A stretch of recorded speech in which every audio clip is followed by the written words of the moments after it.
So this is a basil plant that it's got a couple things going on. First of all, it's in a pot that's really too small for the top growth. So what's happening here is the roots are sucking up a lot of water because this pot is too small and there's a lot of growth up here. So the soil's constantly dry, so we have to keep watering this plant. Another thing is then because it's so off balance, it topples over. And then the other thing that's happened here, the reason that we have all of this top growth is that the plant is doing what we call stretching.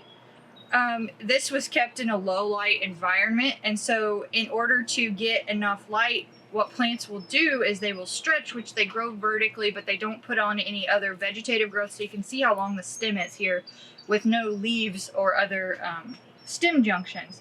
And so it just basically stretches and grows. The plant cells stack on top of each other and grow up, trying to find good quality light. You'll see this happen if you have plants by a windowsill or below a windowsill. They will often stretch up and try to reach the light. You can see here between these nodes or leaf junctions how this is closer together and these are pretty close together, so they're stacked on top of each other.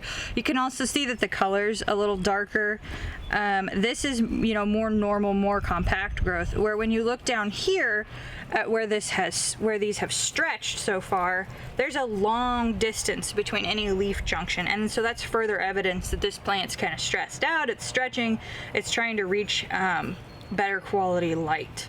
So you can take a pair of scissors here, and this is painful even for me, but you can cut it back. So we're cutting off a lot of growth here, and that's kind of scary, but this will help the plant in the long run because the way that it is, it's so ungainly, it's not ever going to, it will never get more leaves along the stem unless there's little bud breaks. Like right here, you can see this teeny tiny little bud break where these leaves are forming.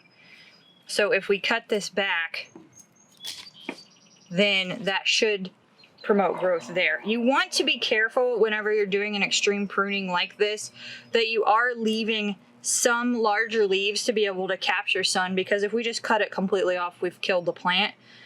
Because the leaves won't be able to perform photosynthesis. So we do want to leave some leaves, but we're going to remove the majority of this larger, stretchier growth and leave some of these smaller, newer plants. And as scary as it is, and kind of you feel wasteful, you can use these leaves. You can, what we've removed, you can freeze them, you can dry them, you can use them fresh. I know that some people will even chop them up really fine and then put them in oil and freeze oil cubes and then use them to cook with. And so there's a lot you can do if you feel like you have an overabundance of leaves and you're trying to keep your plant from overgrowing and getting stretchy, or in the case of some of our woodier plants, from getting too woody and you want to be able to harvest it. Basil is one that can be cultivated from cuttings or plant parts.